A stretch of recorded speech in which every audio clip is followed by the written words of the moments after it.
is that time again. I'm going to walk y'all through how I've got my Jackson Knarr rigged up this year for 2024. Changed a little bit, got a few new gadgets, but the main parts are staying the same.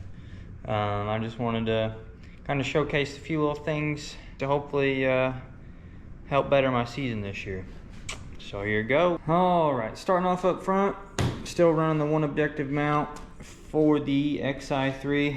I beat that thing to death, and well, it still keeps on kicking. So we're gonna keep on running it. I love having spot lock, especially for another thing that I got for this year. Got the nav lights still here up front, ran off of a battery here in the front hatch. Other than that, that's about it that goes in there. This is just my pull cord for my release on my trolling motor. Moving forward a little bit, this is where things started to get a little interesting. Got a piece of tri-track off my buddy Jake Pruitt, the kayak angler. And I now have dual Garmin 93 SVs. Wonder, why do you need that? Well, you really don't. It's a little overboard, but for what I wanted to do, it's going to be very, very helpful.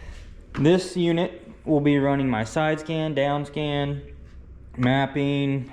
This one over here will be just for live scope. Hopefully this year I can put live scope to use, place a little bit better in tournaments, hopefully just target some big fish with glide baits and a couple other techniques that I'm looking forward to using forward-facing sonar for. I have all of it ran pretty well nice and neat here. I want to work on it a little bit more. Let me move my net here, which I have my net on my drive with just a paddle holder. It's kind of nice. It sits perfectly down right there in the middle. But I've got all my wires here in rod socks. I'm going to get some neoprene rod socks so it's all nice and clean. But I've got my transducer, which I have the GT56 transducer because I really like the side scan imaging with that transducer. It's really, really nice. So I've got all of those power wires ran through my top rod tube here, and then they just come out, wrap around, and it goes up to this one. The power cable from this one also goes into here. I have two separate batteries running these in this hatch. I think I have a 15 amp hour amped outdoors on one, and then I have a Knockwit 10 amp hour just running this one, which that's what it's always been on. I just had to get another battery for this bad boy for the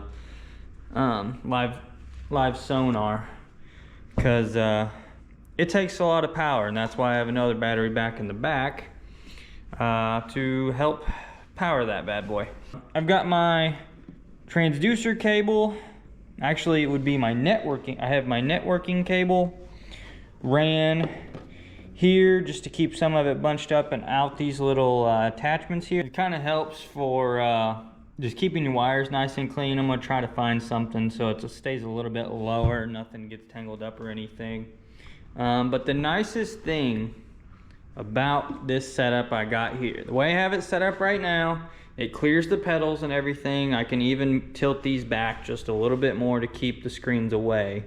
But when I fish, if you've watched any of my videos in the past, I am standing probably 90% of the time.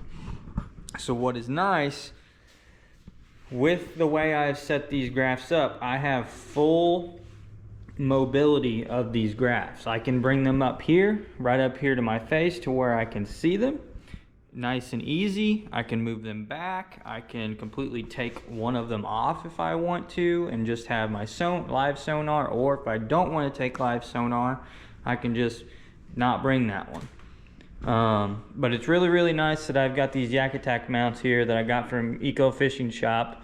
That allows me the adjustability to pretty much use these graphs however I want to while I'm fishing. What I have my live scope transducer mounted to is the Railblaza Hex Pole 30. This is specifically made for kayaks. I do need to cut this down a little bit so it gets out of my way, but the neat thing about this little mount here, you pull this up right there, you push this out and you swing it down and it locks into place.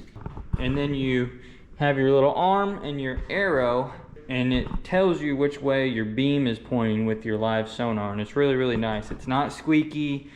It's kind of been a blessing in disguise, because I was looking for a cheaper option to some of the other live scope poles out there, and I didn't want to make one out of PVC, and it's been great so far. So shout out Railblazer. They've definitely put some time and effort into making this pole right, and I really like the way it attaches. These little knobs here just unhook, and then you can just pop the whole thing off and put it in here during transport. So I have those wires coming back to my black box, and we'll move back to that here in a second. Always got my catch board under my seat. Always got my kayak cushions. One of the main reasons we can stay out there as long as we do out on the water. They're amazing. Another thing I kind of added late this past season was these extra rod stagers here to help keep my rods farther away. I just wanted as much room here in the main area as I could, because I just like to have my space. And also, if I decide not to bring my drive during a trip, I can bring these a lot closer to me and have even better vantage of what's going on the screen. Moving back, always have my rod stager here. I feel like every single kayak on the market should have a forward-facing rod holder, so that's why that's there. Got my paddle holder here on the side. I just have a cheap old Bass Pro, clip it in there. I've got it if I need it. And this boat paddles a lot better than you think it would, being 14 foot long and 140 pounds with nothing in it. But it paddles quite well. Have a Kayak mount here for a GoPro, another one here if I want to put a GoPro there, or just anything really that I have that mounts to with Kayak stuff. I did have a double header that I put over there to hold my pole up when I'm not using it, because I do like to beat the bank. I'm a buzzbait fisherman at heart, so the live scope will get used when it needs to be used for sure, but I like chatterbaits, buzzbaits more than anything. So moving back, we got our multi-box, just a bunch of scents, extra line, keep my headlamp in there, my lure retriever, Sharpies, because, well, tournament fishing, of course, you never know when you're gonna need one. Got me an extra cup holder back here just for baits I'm using, getting ready to use, not using anymore, stuff I just cut off and go to a new bait. Got me a little pouch back here. I keep some random things in, some rod containers. What else do I keep back here? Oh, a cooling towel and a knife. I like to keep that back here. Lip grippers. Never know when you run into a toothy critter here in Missouri, or big old catfish. Also, it's real nice if you want to get your board ready and everything while you're getting ready to measure a fish. You can put him on the lip grippers, lock him shut, throw him over in the water, and you should be good. I've never lost one so far, knock on wood, so it's good to have some lip grippers. Moving back to the Black Pack. This is the Black Pack Pro 13x16. It's big enough for what I need, and it fits perfectly with my live scope black box mounted on the front. This is completely waterproof. This is the only reason I did this, being completely waterproof. It made the most sense for me to put it here for what I wanted to do with my live scope. I wanted to be able to unhook my cables if I wanted to, grab my Black Pack, throw it in another kayak, mine, my wife's, whatever. I have a little opening here, try to keep it as waterproof as possible. That's not the best way, it's kind of redneck, but it's all right. I have a 46 amp hour Dakota lithium powering the black box for my scope. So far, I haven't been able to run it down yet. I do turn it off when I'm not in use. I've got a little switch here that I put on it. Seems to work just fine. I haven't had any problems, so we're gonna keep running it that way. Still have enough room for all the tackle I need in a day. I hardly ever change baits anyway. 90-degree mount off the side for my GoPro mount, my Panfish Pro that I use. Let's see here. Got the power pole button just in case. I always wear one on my life vest when I'm using my power pole, so it's always good to have that other one just in case something goes wrong. Let's see. I carry 6 rod tubes, got 2 more here, so I can carry as many rods as I really want to. Plus, I can always have some down the side. So use your imagination. I can take a lot of rods with me, which is really nice because normally when I go to a tournament, I have 9 to 10 rods, and I can put them easily in the 4 internal rod tubes that I still have, because I do have my power coming out of this one for my trolling motor, because I didn't want to drill any holes into the actual kayak. Moving on back in here, all I have in here is my 60 amp hour Amped Outdoors battery that runs my trolling motor. The thing has been bulletproof. I'm proud to say that Amped Outdoors makes some really good batteries. For the price that they have you pay, the lithium market is very expensive, and they've kind of taken the lead, if you ask me. And finally, got the power pole. Sometimes I run it, sometimes I don't. If I'm beating the bank on a windy day, I'm definitely bringing it. I like to also have my visibility flag on top of my power pole. It's real nice and high, people can see me. This is the Railblazer visibility. This thing is bright. It's got 3 settings, low, high, and a strobe. It's worked great for me for the better part of 3 years almost now. And I can also put it here if I don't take my power pole, which is nice. But other than that, that is it. I haven't really changed too much. The Knarr is still running strong. If you'd like to look at one, check out Eco Fishing Shop's website or Jackson Kayaks. The guys over at Eco can get you set up. It's a great kayak. It is a big kayak, but it's a great kayak, especially for a guy my size. I can jump around, walk from end to end. I've stood on my black pack before. I've put my knees all the way up here before, digging into my kayak. This thing is about as stable as they come. And now I've got it quite loaded down, and it's still nice and speedy.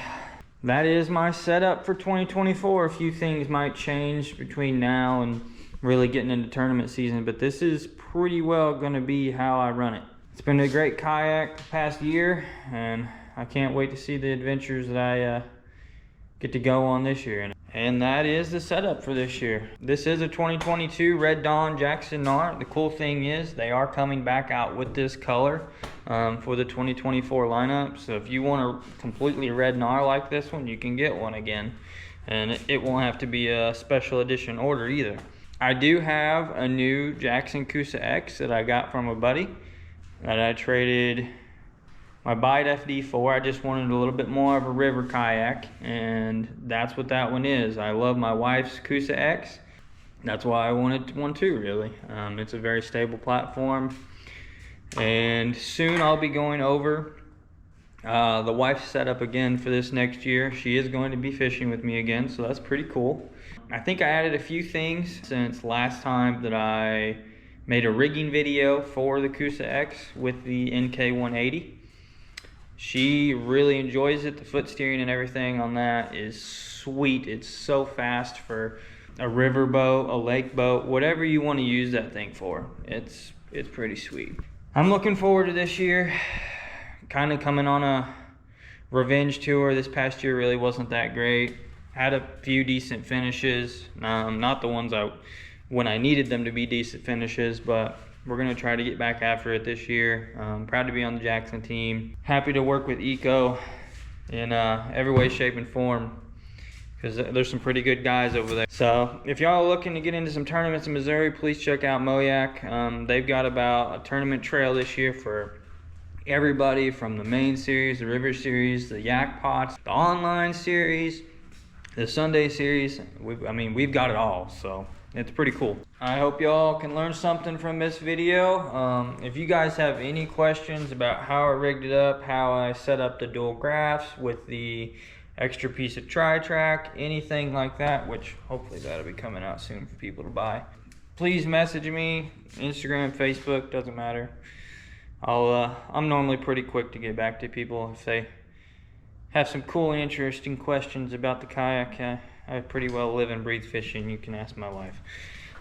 Thank y'all for watching. I hope y'all have a good day. Stay warm this winter, and we'll all be back on the water here pretty soon. Thank you guys.